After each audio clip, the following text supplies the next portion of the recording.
Learners, selamat datang kembali di Wagemu Japanese Class bareng aku Manda. Halo semuanya, nggak kerasa nih udah hari Jumat aja lagi ya. Biasanya ya bawaannya kalau udah hari Jumat tuh seneng, excited ya. Pokoknya udah siap-siap mau refreshing di weekend guys, di Sabtu Minggu ya. Tapi karena sekarang masih musim pandemi kayak gini, hari Jumat tuh kerasanya kayak hambar ya nggak sih? Kayak tiap hari tuh libur dari Senin sampai Senin lagi tuh di rumah aja. Sedih ya.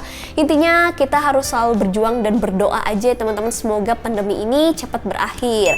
Amin. Sehingga kita bisa melaksanakan aktivitas seperti sedia kala.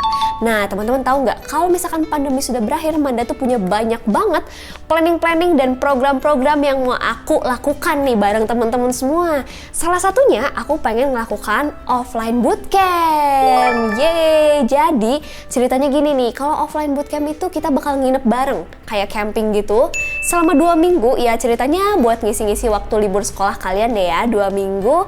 Terus kita sharing bareng, belajar bareng. Wah, itu Manda jamin sih, satu buku Minano Nihongo 25 bab ya, 25 bab yang Sokyu 1 deh, itu pasti tuntas guys. Ayo, siapa di antara kalian yang mau tertarik ikutan offline bootcamp? Boleh komen di bawah ya. Dan pastinya sebelum kita bikin terobosan-terobosan atau program-program baru, sekarang kita akan fokus dulu untuk maksimalkan program kita yang sudah ada ya guys ya, yaitu kita maksimalkan fasilitas bimbingan step by step dan juga mentoring di grup WA Premium Wagemu Japanese Class pastinya ya. Jadi kita fokus dulu di grup WA-nya.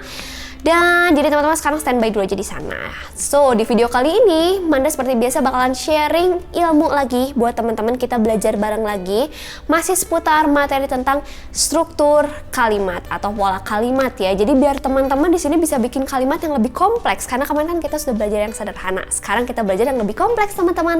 So, pantengin videonya sampai beres ya.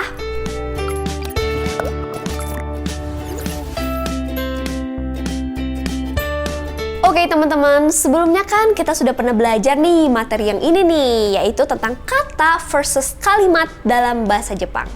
Serta kita juga sudah belajar rumus cara menggabungkan kata dalam bahasa Jepang yang di video ini nih guys. Nah sebenarnya ya dari 2 video ini aja teman-teman tuh sebenarnya udah mulai mengerti tentang pola kalimat sederhana dalam bahasa Jepang, yaitu yang hanya terdiri dari subjek dan predikat saja. So di video kali ini kita akan upgrade lagi level kita guys, kita naik level lagi. Tapi sebelumnya kita akan ulas dulu tentang partikel, penanda, fungsi dalam kalimat bahasa Jepang ya. Kita review lagi sedikit ya yang udah kita pelajari kemarin-kemarin. Yang pertama ada fungsi subjek. Nah untuk subjek ini biasanya selalu ditandai oleh partikel wa kan teman-teman. Dan kemudian selain subjek ada predikat. Kalau predikat ini biasanya ditandai dengan des atau mas ya. Jadi tergantung, kalau dia kata kerja dia pakainya mas kayak gitu ya. Kemudian ada objek. Kalau objek itu kita ada partikel ga dan partikel o. Lagi-lagi bergantung dari kata yang menempati fungsi predikatnya guys. Dan yang terakhir ada keterangan. Di sini tuh super duper banyak banget nih jenisnya ya teman-teman. Jadi ada juga yang pertama tuh pakai ni. Nah, ni ini biasanya digunakan untuk keterangan waktu. Kemudian yang kedua ada to. Kalau to ini biasanya untuk keterangan penyerta, kayak bersama seperti itu ya. Itu biasanya kita pakai to. Selanjutnya ada de. Kalau de ini bisa diartikan dengan atau menggunakan untuk seperti kayak keterangan alat gitu ya teman-teman ya. Dan next ini ada yang satu paket, ada ni, de, wo. Nah, 4 ini digunakan untuk keterangan lokasi atau tempat guys, seperti itu. Jadi sebenarnya kesimpulannya apa? Kesimpulannya adalah penggunaan partikel ini sangat bergantung dari jenis predikatnya guys, seperti itu. Di level ini aku percaya sih teman-teman pasti sudah mulai paham dan mulai nggak banyak protes. Kenapa partikel e ini ditulisnya pakai he hiragana? kenapa partikel O ini ditulisnya pakai wo hiragana, kayak gitu ya. Tapi kalau kalian masih protes, wah berarti itu mental block dan juga mental peneliti teman-teman tuh harus kita runtuhkan dulu sedikit ya teman-teman. Karena kalau masih pemula sih menurut Manda, teman-teman mending langsung telan mentah-mentah aja kayak lagi makan sushi atau sashimi ya. Jadi intinya kalau yang khusus-khusus seperti ini kalian tuh harus telan-telan aja dan nanti kalian bakal ngerti sendiri seiring dengan waktu. Percaya deh sama Manda ya. So guys, jadi intinya ya di video kali ini tuh kita masih akan belajar tentang si kalimat ya, pastinya struktur kalimat seperti Manda mention di awal. Dan sebelumnya ini Manda sudah pernah jelasin sama teman-teman tentang cara nyebutin jam dan rumus sakti pola kalimat dengan fungsi keterangan SKP nih di video ini nih kalau kalian inget ya.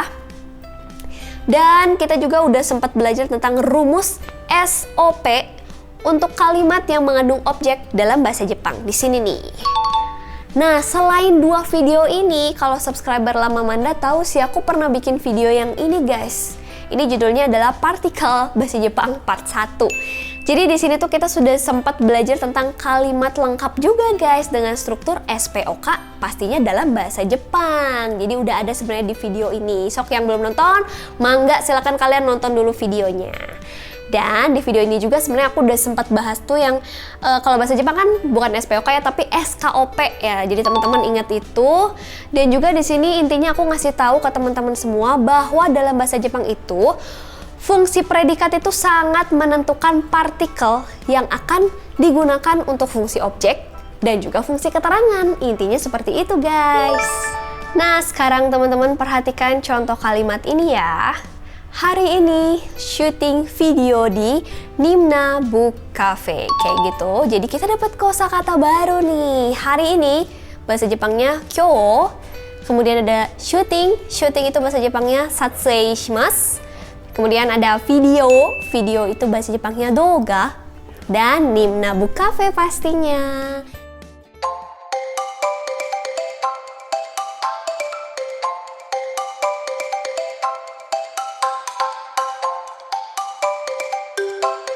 Jadi hari ini Manda memang lagi bikin videonya di Nimna Book Cafe guys. Ini tuh adalah salah satu cafe yang ada di Bandung. Pokoknya recommended banget. Tempatnya tuh cozy guys. Terus ada buku-buku. Jadi teman-teman bisa sambil baca-baca. Buat nongkrong juga nyaman banget. Dan lagi makanannya tuh enak-enak guys. Jadi kalau kalian lagi cari tempat buat nongki, yang jelas kalau di area Bandung pilihnya di Nimna Book Cafe ya. So, untuk keterangan tempat ini bisa kalian replace dengan tempat lain kok. Itu terserah kalian aja ya. So guys, dari kalimat ini pun kalian pastinya sudah bisa memisahkan masing-masing fungsinya ya. Jadi yang pertama ada hari ini. Hari ini itu adalah subjek. Kemudian ada shooting. Shooting adalah predikat. Dan ada video.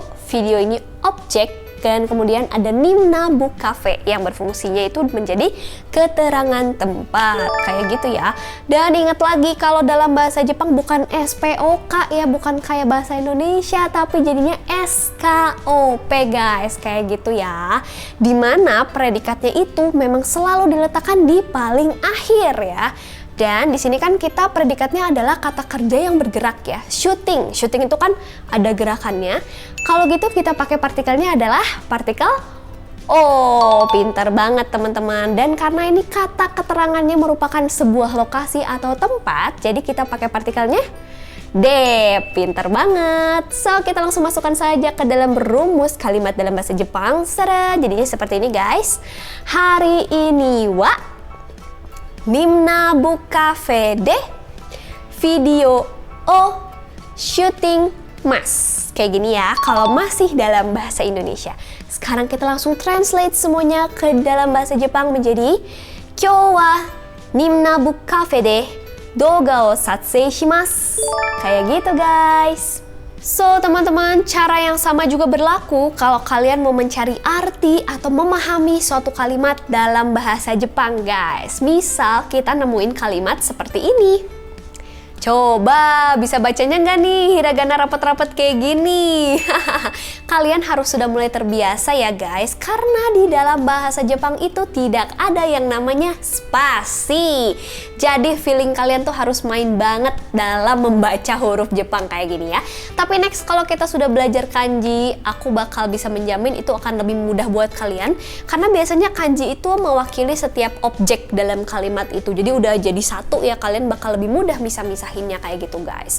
So langkah pertama kalau kita mau mencari arti dari sebuah kalimat adalah identifikasi dulu kalimat tersebut. Pertama-tama kita temukan dulu nih, mana sih partikel wa-nya. Kalau kita udah nemuin partikel wa-nya, kita pasti bisa mengetahui topik atau subjeknya. Nah, dalam kalimat ini kan.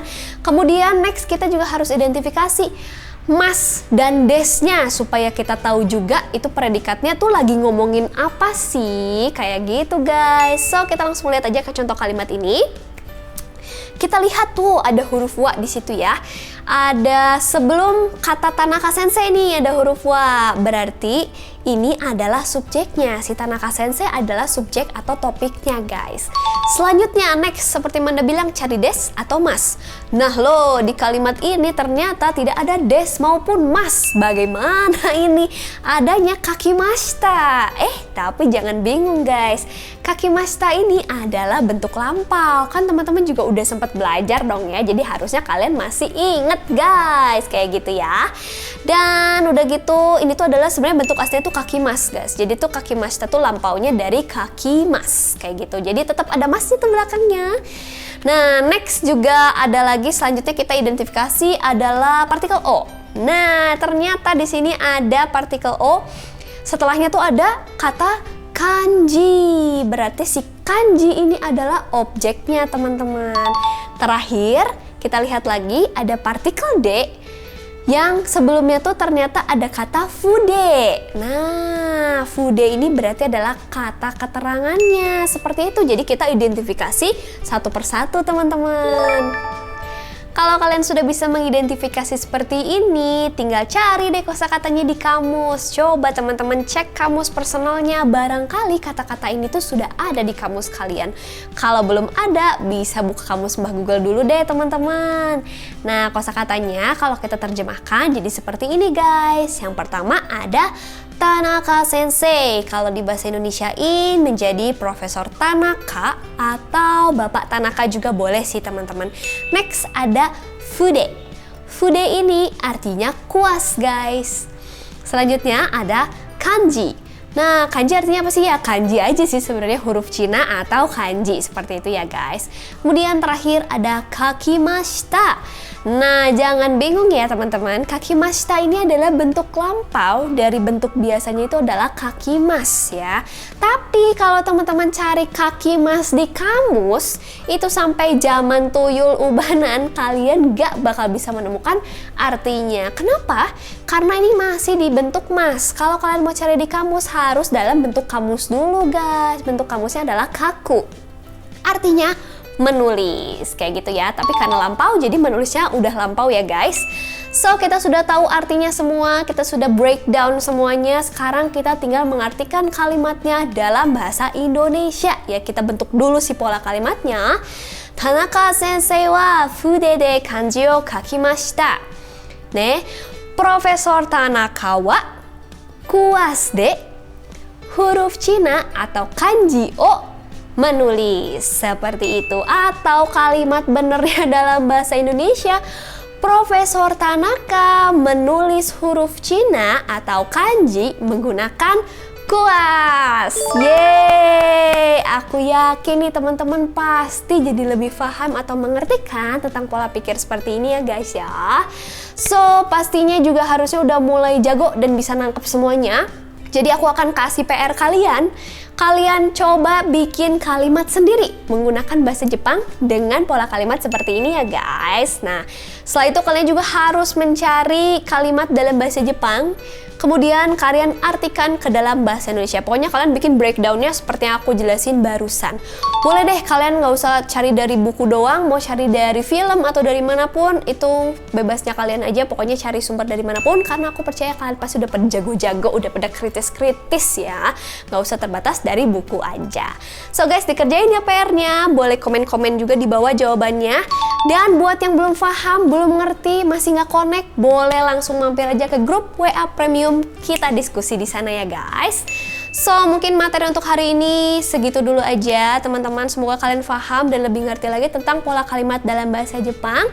Buat yang udah nonton, pastikan kamu like, komen, dan share video ini ke teman-teman kalian, terutama yang mau belajar bahasa Jepang. Dan pastikan juga kamu subscribe biar Manda makin semangat sharing ilmu sama teman-teman semua ya. Dan kalian udah punya merchandise kita belum? Kayak yang aku pakai nih. Kalau belum punya dan pengen kembaran, langsung aja kalian kontak aku di sini. Oke deh, kalau gitu kita akan ketemu lagi di video berikutnya. Aku Manda. Arigato, mata ne minasan.